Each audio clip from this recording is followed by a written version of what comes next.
Theater.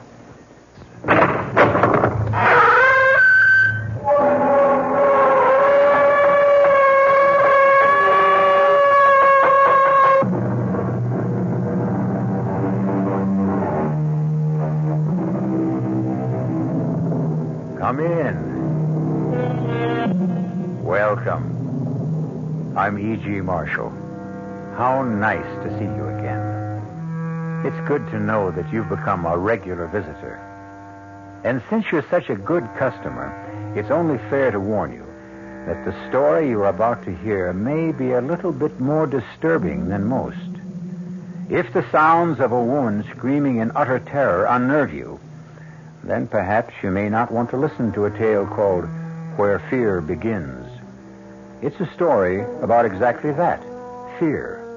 But perhaps the best way to find out is to hear what happens to Amanda Shepard on a dark night when moonlight streams through her window, but not just moonlight. Our mystery drama, Where Fear Begins, was written especially for the Mystery Theater by Henry Slessor and stars Kim Hunter.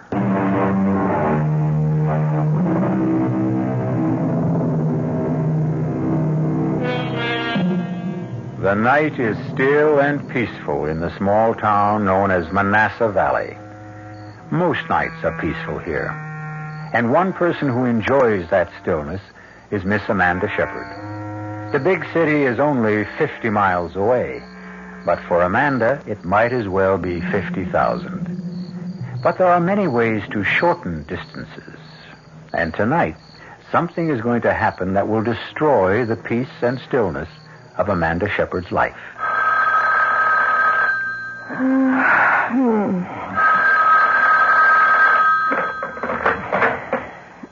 Yes. Hello. Amanda, is that you? Yes. Who's this? It's Vera. Vera? Oh, for heaven's sake, what's the matter with you? Don't you know what time it is? Amanda, I need help. You've got to help me. What are you talking about? Where are you? Amanda, I'm scared. I don't know what to do. I'm so frightened. You've got to help me. Listen, are you drunk? You've got to come out here. You've got to stay with me. Vera, will you please make some sense? It's 2:00 in the morning. I'm 50 miles away. Well, then come. Tomorrow, come. Oh, please. Please come as soon as you can. Oh, for heaven's sake, Vera, I've got a class to teach tomorrow. Come to think of it, it's even worse than that. I have a faculty meeting. Amanda, don't you understand? I need you. Don't make me explain. Just come. All right.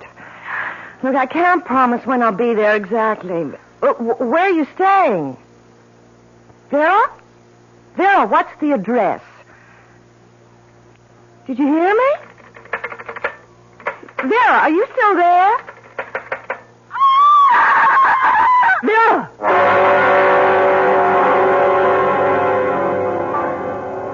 Excuse me. Yes, ma'am. What can I get you?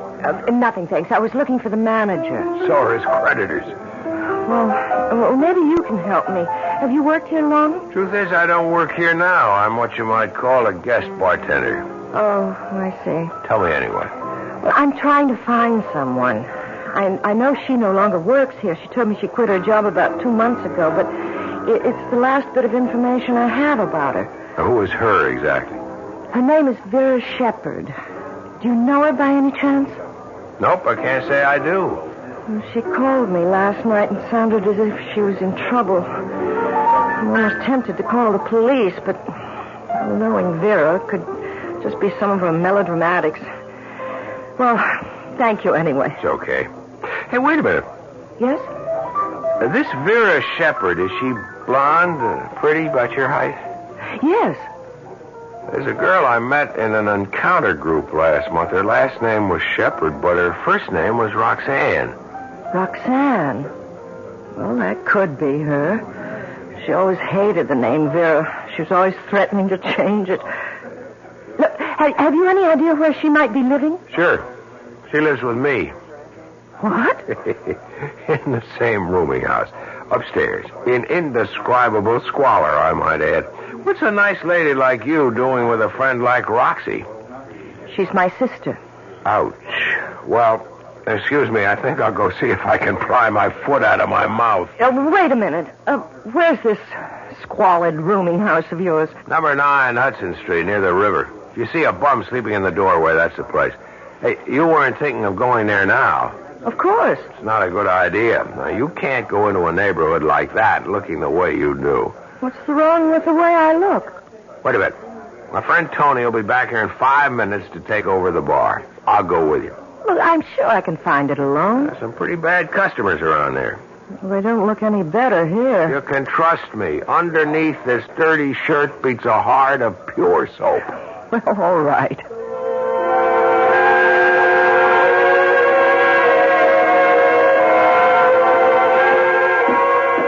Careful of those stairs. They're in bad shape. How can people live in a place like this? Nobody lives here. We exist on another plane. Our bodies may wallow in filth, but our souls live in penthouses.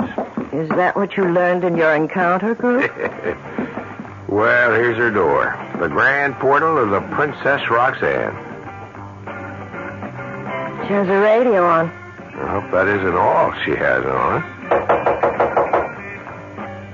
Princess is a little hard of hearing. She must be home. Let me try.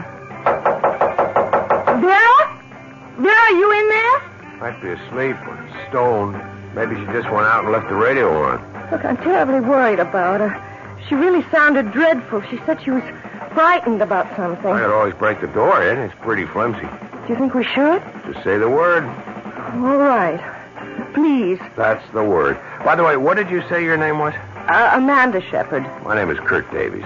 Pleased to meet you. There. That was easy. Come on in. Ooh, what an awful place. I told you, indescribable squalor. The bedroom must be in here. Vera? Vera, it's me. It's Amanda. Oh, my... Vera! Oh, my God! What is it? Is she sick? Look at her. Look at her eyes. Easy, take it easy. I don't think she's breathing. She's dead. Oh, my God, my poor sister is dead.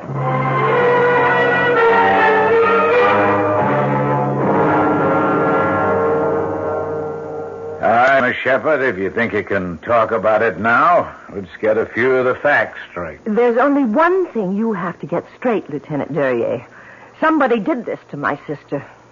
Yeah, you told me. How long were you two separated? A little over a year. She left Manassas Valley about 14 months ago. Well, what for? Just to come to the big city? I suppose that was her reason. Any other reason you know about? Was there a man, for instance? There was a man, all right, but not what you're thinking. Vera had a fight with our father. Your father live in Manassas Valley? Yes, my sister and I never got along very well with him. The both of you? Yes, both of us. But then Vera had this fight with him, and she packed her bags and left. She had some idea of becoming an actress or a singer or something like that. Did she? No. I don't know what she became here. And when she called you last night, what did she say exactly? She just said she was scared. Scared out of her wits. And I heard this terrible scream. Lieutenant, there's only one explanation. Somebody was after her. Somebody was in her apartment last night and killed her. I'm sorry, Miss Shepard, but this is no murder case. But you saw her eyes. You saw the way she looked as if she'd been frightened to death. There's just no such thing, Miss Shepard. At least not on the law books. Your sister suffered a cardiac arrest. That's a heart attack. I can't believe that. That look on her face. It was just a death agony. That's all you saw. Somebody was after her. Some man, probably. I'm sure of it. Maybe she was scared because she was sick. There was nothing wrong with her health. Look, the medical examiner knows his business, miss. Of course, if you want to insist on an autopsy, that's your privilege. An autopsy? That means cutting her open. That's what it means. And if it proved you were wrong? That she didn't die of natural causes? Oh, we'd be the first to admit it. All right, then. I want an autopsy. Look, I'm sure that something horrible happened to Vera. Okay, whatever you say, Miss Shepard. I'll be in touch with you. Oh, where will you be staying? I'll be staying right here.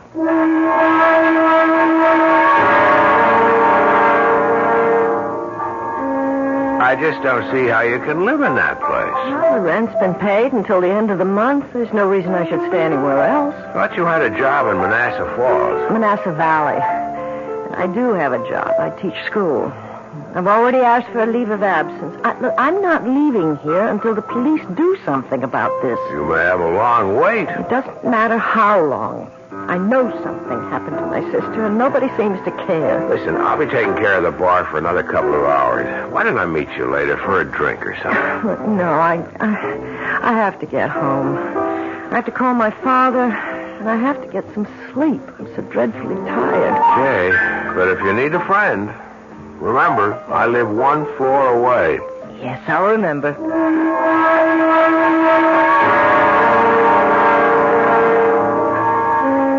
Dad, there was no way I could make the funeral arrangements yet. Why not? Because the police are performing an autopsy on Vera's body to determine the exact cause of death. What? I thought you told me she had a heart attack. Yes, but I still thought it'd be wise to learn more about it. Dad, she was only 26 years old. Yeah, but she wasn't a well girl, Amanda. You know that. She had rheumatic fever when she was a child. Always seemed perfectly well to me. Look, Dad, I'm just not satisfied about this. That's all there is to it. That's why I'm not coming home until I find out more. You're a stubborn woman, Amanda. You're just as stubborn as your mother was. All right, Dad. I'll try to speak to you again tomorrow. What's the hurry? You haven't talked 3 minutes with yet. I'm exhausted. I've got to get some sleep. Goodbye, Dad. How can I sleep? How can I? I know I'm just going to lie awake all night. Just thinking about Vera. Oh, Lord, why did I decide to stay in this horrible place? I have to clean it up tomorrow. It's so filthy. At least that'll give me something to do. Oh, if only I could sleep. I wonder if Vera has anything in the medicine cabinet. Won't hurt to look. Yeah, what a mess of bottles. Half of them are empty. What's this one? Aspirin. Oh, wait a minute. This one's marked. For sleep, thank God. It's the only way I'll get to close my eyes tonight.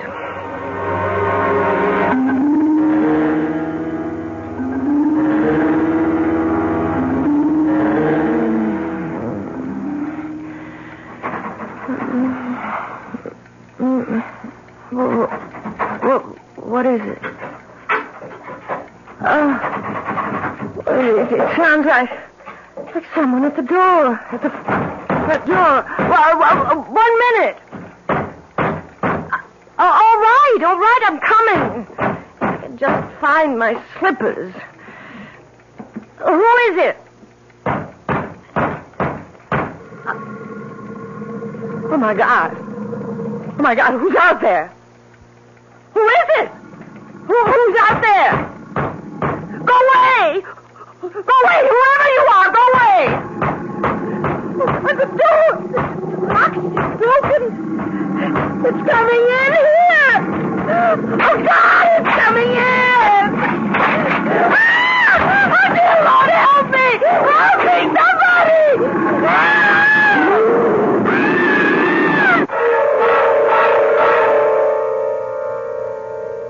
Well, now that's what I would call an unexpected visitor. Of course, there are neighborhoods in every large city that have their share of gorillas, but they're customarily of the human variety. How did this specimen get to Amanda Shepard's apartment?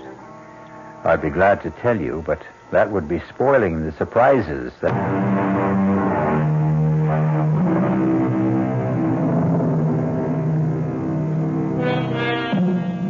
And now, here's the second act of Where Fear Begins. Well, it appears that no harm has come to our friend Amanda Shepard, unless you call a good case of hysteria harm. But now there's another visitor to the apartment, Kurt Davies, who quickly raced up the stairs when he heard her cries for help.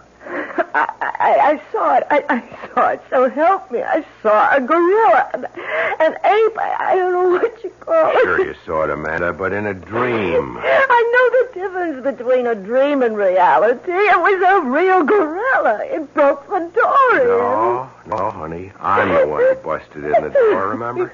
And first thing tomorrow, you've got to get a lock on it. Kurt, please listen to me. This was real. I know it was. This animal tried to get in here and kill me. When I started to scream, it went away. Amanda, I didn't see any gorilla coming out of this place. I mean, wouldn't I have seen it, too? Well, maybe it's hiding somewhere in the building. Maybe it has a hiding place. This is really crazy. Look, maybe that's what Vera saw. Maybe that's what she was horribly frightened about. Amanda, have you ever searched this apartment? Searched it? What for? Well, maybe you'd find something. Letters, a diary, maybe. Oh, Sarah never kept a diary. It's worth a try, isn't it? Come on, let's look right now. I'll help you. Why? Why should you want to help me? Why not? You don't really care what happened to my sister. You hardly knew her. Maybe I didn't want to know her. Why not? What's the point of knocking the dead? No, tell me, please. Why didn't you like Vera? I didn't like Roxanne because she called herself Roxanne when her name was Vera. I didn't like the way she spent her time looking for one kick after the other, even if it meant kicking somebody else in the teeth. Was she really like that? Look, it's late. Maybe you should go back to bed. We'll search the place another time. No. You're right. You know, I should have done this before. Yeah, I remember seeing something in the bedroom, as a matter of fact. See what? It looked like an address book. Wait, I'll get it. Maybe it is a diary. A record of all the kicks she got out of life. No, it's an address book. There aren't too many names in it. Let me see if I'm in it. No, guess I didn't make that much of an impression. Do you recognize anybody's name? Let's see. There's Tony's. That's the place where I work. I thought you were only a guest bartender. That's only temporary. Till my rich uncle in Argentina dies.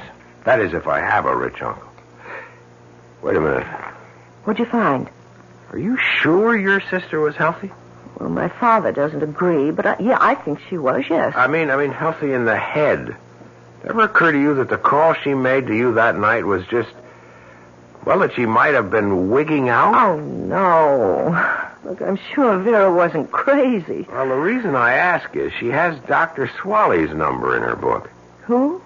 Dr. Raymond Swaley. I've heard of him. What kind of a doctor is he? I suppose you could call him a shrink, but I think he calls himself a psychologist. If your sister Vera was all that together, would she be seeing someone like that? I don't know. How would you like me to see Dr. Swaley and ask him?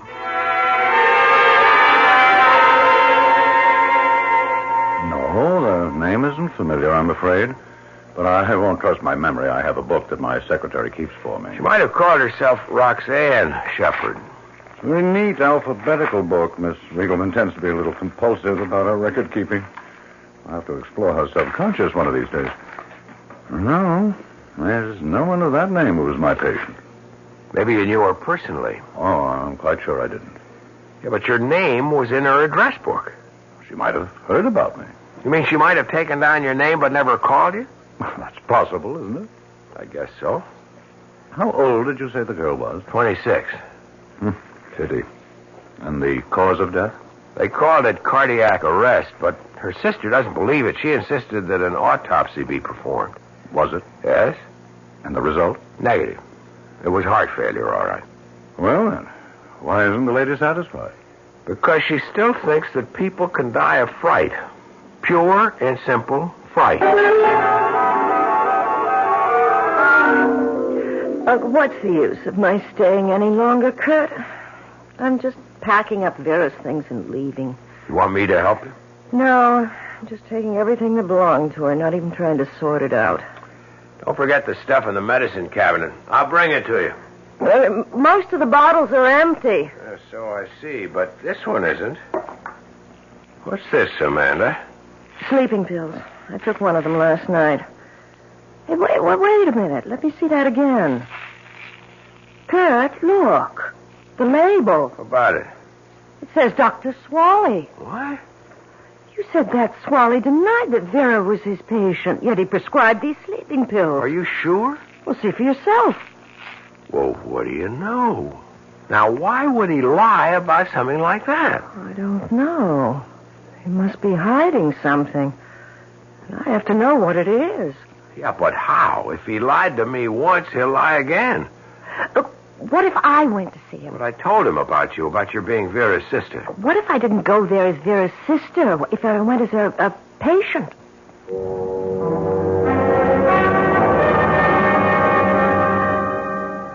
I'm so miserable all the time, Doctor. So depressed and nervous. I don't want to wake up in the morning. I want to go right on sleeping, hibernating from the world. Do you think you can help me? Well, that all depends. How much do you know about my treatment? Well, not really very much. Just that I've heard you've been able to help people. But you must have also heard that my therapy isn't quite orthodox. Well, no, I guess I've never heard of that. Oh, don't be alarmed. Basically, I'm a Freudian. I believe in the theory of the subconscious, but I look at it slightly differently. I call the subconscious the dungeon of the human mind, the place where we hide all our guilty fears. The conscious mind tries to forget their existence, but they cry out and rattle their chains and make our lives miserable. Do you understand? I think so. Personally, I believe that fear is the true enemy of mental health. What I try to do for my patients is eliminate fear. We're all afraid of something, aren't we? Right now, you look as if you're afraid of me. No, I'm really very interested. It's one thing to know what we fear. Insects, mice, grizzly bears, high places. But many of our fears are so buried in our minds that we forget their existence. Do you ever have nightmares, Miss Lewis? Yes. In fact, I had one just the other night. I dreamt that a gorilla tried to break into my apartment. It was, so terribly real. Are you especially afraid of gorillas? I've never even thought about them, not since I was... For heaven's sake. You were about to say, not since you were a child. Yes, when I was a child, only 4 years old. I'd forgotten all about it. But you remember now. Yes, my father took me to the zoo. I was having a good time until he brought me to the gorilla cage. And it frightened you? Well, at first I was fascinated. I'd never seen anything like it before. So much like a man and not a man. So Daddy picked me up so I could get a better look. And it reached for me. It reached out for me. Oh, God, how could I have forgotten that? I screamed at the top of my lungs. And just the other night you screamed again? Yes. Isn't it incredible? Well, don't you see what happened? You relived this fearful event of your childhood, what we call a traumatic experience. Now that you've done it, faced it, perhaps you've also uprooted it, along with other repressed fears. Well, I don't know about that. All I know is I was absolutely terrified. Terrified, yes, but perhaps also purified. Miss Lewis, I'm sure you've heard of LSD, haven't you? LSD? Oh, yes, of course. It's that drug that makes you see hallucinations. No, it isn't the only drug, you know. There's mescaline, psilocybin, and a new derivative of LSD-25, which I've developed, known as EN30. I don't understand. Well, LSD is the chemical shorthand for lysergic acid and diethylamide. A very small amount can produce hallucinations of every form and variety. EN30 is rather different. It produces only one kind of hallucinatory affect. The affect of fear. Fear? Some people call it, incorrectly, the horror drug. It's a powerful hallucinogen. Dangerous when used carelessly, but extremely useful under controlled conditions. It goes right to the sub-basement of human consciousness and brings up images from the very place where fear begins, the dungeon of our minds. You mean it makes people see the things that they're afraid of? Yes. Usually the things which frightened us when we were children. And what makes it dangerous? The fact that we might be scared to death? Oh, scared to death is a highly inexact term. But in certain cases... In the case of a heart condition... Oh, I would never administer the drug to anyone with such a history. How long does the effect last? Well, varies greatly among individuals, but like LSD, the effect can often be cyclical. That is, the hallucinations can return on a cyclical basis, even if no EN30 has been taken for several days. This is one reason why controlled use is very important. Dr. Swally, are you giving this drug to all your patients? Oh, no, my dear. Only to a few, and under strictest supervision.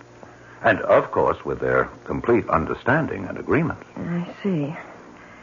Yes, I really think I understand now, Doctor. Listen, Amanda, do you know what you're saying? You're accusing Swally of being a criminal. That's why he lied to you. He was afraid to admit that Vera was his patient because he gave her this horror pill of his. And she died. Well, you don't know that for sure, Amanda. I don't know it. He says he never gave anyone the pill except under controlled conditions. But he lied. He said he'd never give one of those things to someone with heart trouble, but he gave one to Vera. Look, you're all worn out. You better get to sleep, and we'll talk about it in the morning. I'm going to the police in the morning, Kurt. Will you go with me? Amanda, I've already been to the police. What? I saw Lieutenant Duryea. But why? I've been worried about this undercover game you've been playing. So I talked to Duryea, told him about what you were doing and what you suspected. And? Duryea made a check of Swally's records, Amanda. He made it part of the routine police inquiry into your sister's death. What are you trying to say? Swally wasn't lying about it. What? He wasn't lying about your sister. She was never his patient. But the sleeping They pills... must have belonged to one of your sister's roommates, or maybe she just swiped them from somebody else's house. Didn't you tell me that Vera was always swiping things? Oh, Kurt. Then I'm wrong. It wasn't his fault. That's the way it looks. If your sister was having nightmares, she was having them on her own.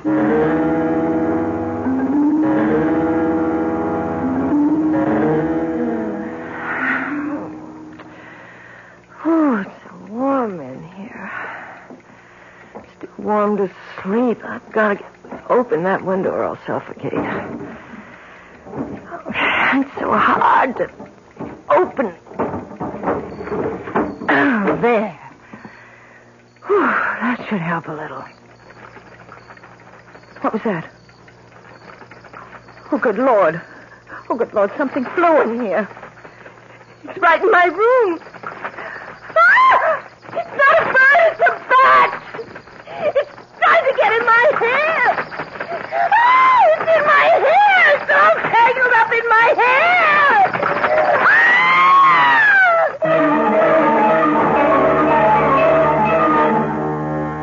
What is there about a bat which fills almost all of us with dread?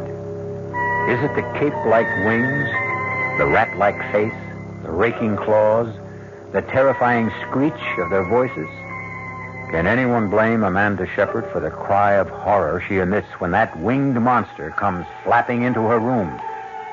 Or was there really a bat? Was it only a creature of her imagination?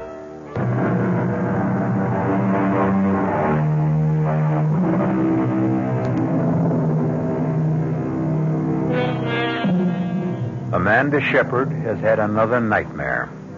A dream so vivid that she lies in her bed this morning in a state of shock, still unable to believe that the bat which flew into her room the night before isn't still entangled in her hair. It may have been the heat, Amanda. This building is a real hot box when the weather turns warm. Yes. I don't know. Maybe that's all it was. Maybe I had some kind of a heat stroke. If you ask me, you ought to get out of this apartment right now. Maybe that's another reason you have bad dreams. This place is depressing you. Yes, you're right.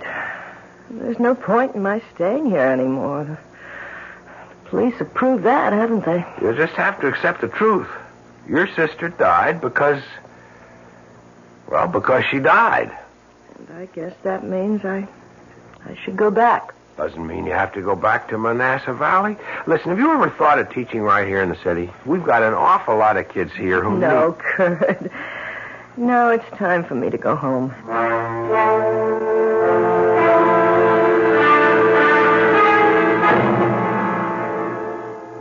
So the whole thing was a waste of time, wasn't it? I suppose so, Dad. I told you you've been stubborn, wasting 2 weeks on a wild goose chase. Dad, don't you understand? Vera died without either one of us being there. She died all alone, in agony. And whose fault was that? Who told her to leave home? All right. Let's not talk about it anymore. Oh, now you even sound like your mother. Whenever she didn't want to hear the truth, she'd ask me not to talk about it anymore. We've said it all, haven't we? I'm going to bed early. I've been sleeping very badly lately. Amanda, wait. Yes, Dad? Look, why does it have to be this way between us? I don't know what you mean. It's been like this for years. This wall of ice between you and me. What put it there? I've asked myself 1,000 times, and I still don't know the answer. Maybe you'll never know, Dad. Oh, I know it started right after your mother died. That was when you turned against me. You and Vera both. Oh, please, Dad. We'll discuss it some other time. I'm really too tired. Oh, no, you'll never discuss it with me. You'll just go on hating me for the rest of your life. I don't hate I you. saw the look in your eyes the day your mother died. I saw the way you looked at me, Amanda. I don't remember how I looked at you. How could I? I was in a state of shock. You were in a state, all right. And you've never snapped out of it. Please, Dad. All right, go to bed. There's no use trying to reach you. Never been any use.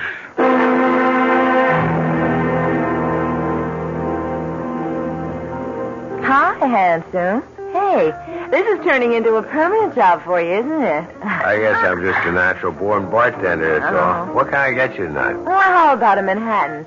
Did you learn how to make one of those? I'll give it a try. Hey, how's your blonde friend these days? Which one? I know a half a dozen blondes. You know the one I mean. The one who looks like a school teacher. She is a school teacher. No kidding. Now, where is she now? Going back to teaching school, I guess. Hey, you really liked her, didn't you? That's what I heard around. I liked her. But she's strictly a small-town girl. Is it true that she was Roxy's sister? That's right. It's hard to believe, isn't it? That Roxy Shepherd would have a sister like that. Hey, did you know that I was her last roommate? What? That's right. I paid half the rent on that filthy pad of hers. I couldn't stand it more than 1 week. She was stoned all the time, you know. Yeah, I figured she hit the stuff pretty hard. That girl would take anything, as long as there was a kick in it. She even went to some doctor just to get some kind of pill he was handing out. What'd you say? She heard about some nutty kind of LSD that a shrink was using on his patient. She told me she was going to see him and get some... Hold it a second. Do you know the shrink's name? No. Was it Swally? Dr. Raymond Swally? Well, how should I know? Well, I've got to know. How many times do I have to tell you I never had a patient by that name? If you don't believe me, ask the police. All right, maybe you never had a patient named Shepherd, but maybe she didn't give you her right name, first or last. I'm quite sure you're mistaken about this. I've only administered EN30 treatment to 4 patients. I can assure you this girl wasn't one of them. Dr. Swally, will you just look at this photograph? Oh, all right. Now, look, does she look at all familiar? Nope.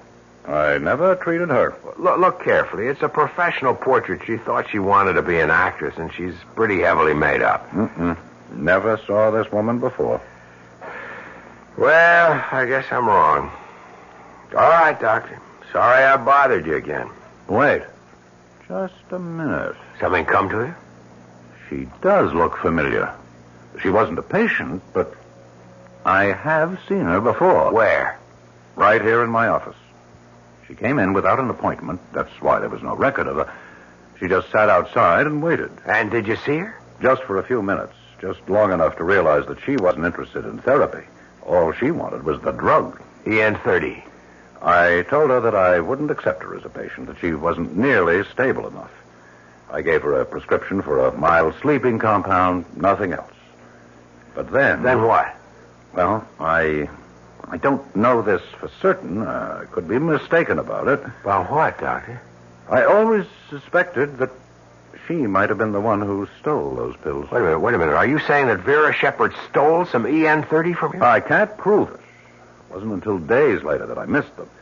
I remember stepping out of the room for a few minutes to take a call from a hysterical patient. Dr. Swally, Vera Shepard was a klepto. Her sister told me that she stole things all the time. If she stole those pills of yours... Good Lord. Can it really be? The dosage was so large, too large for safety. If she took them, anything might have happened. Something did happen. She had a nightmare, Doctor. She conjured up a nightmare so terrible that it killed her. Oh, I'm sorry. I didn't mean to hurt anyone.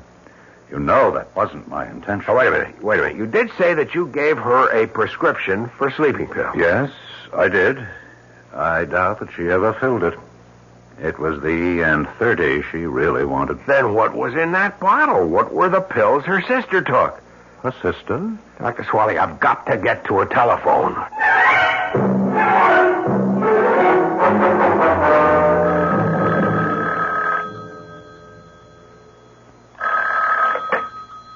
Hello? Hello, is Amanda Shepard there? Oh, yes, she's here, but she's asleep right now. Who is this? Is this Mr. Shepard? Oh, that's right. Can I take a message? Mr. Shepard, you don't know me. I met your daughter in the city, but it's very important that I speak to her right away. Well, I'm sorry, but I told you she's fast asleep. Would you know if she's taken anything to help her sleep? As a matter of fact, I thought I did see her take something. She's very Listen, tired. Mr. Shepard, you've got to get a doctor for her right now. I know it sounds crazy, but if she took a pill that her sister was using, she may be in danger. Well, wait, what are you talking Wait, about? I'm driving out there, but your daughter may be in terrible danger right now.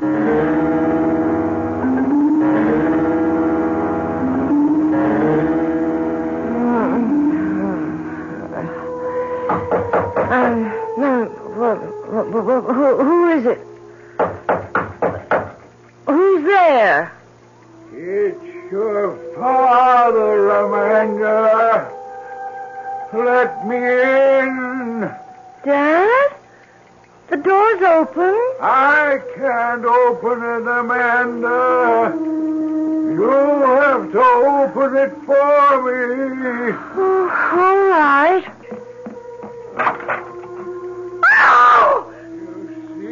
Why? I couldn't open the door, Amanda. I have your mother. I have to hold your mother. She's bleeding. She's covered with blood. I warned her, Amanda.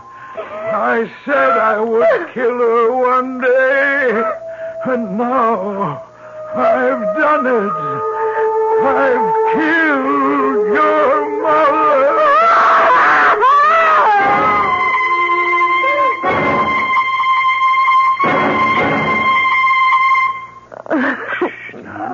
Now, it's all right, darling. It's all right, baby. It's okay now. Oh, my God. Oh, Daddy. It's just a dream, honey. Just a bad dream. Daddy, please hold me. Don't let me go. No, Amanda. No. I won't let you go.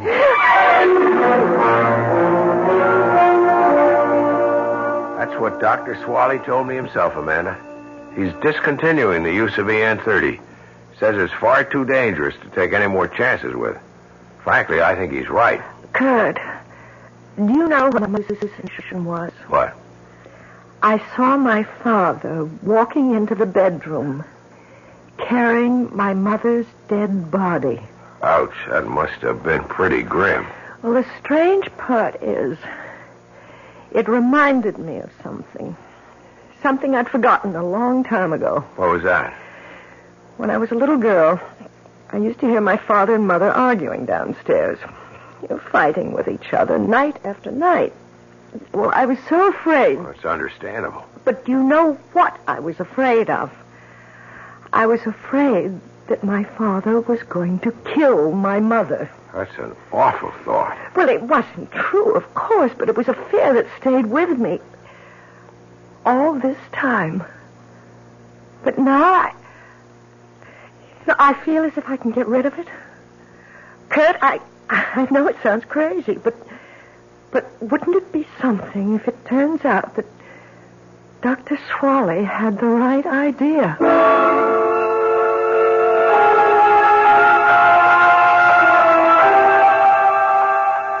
Well, personally, I don't think I would care very much for that kind of shock treatment. In fact, I think I'd rather have my neurosis than gorillas, bats, and so forth in my house. But to each his own, huh? Our cast included Kim Hunter, Mason Adams, Alan Hewitt, Ian Martin, and Phoebe Doran. The entire production was under the direction of Hyman Brown. This is E.G. Marshall inviting you to return to our Mystery Theater for another adventure in the macabre.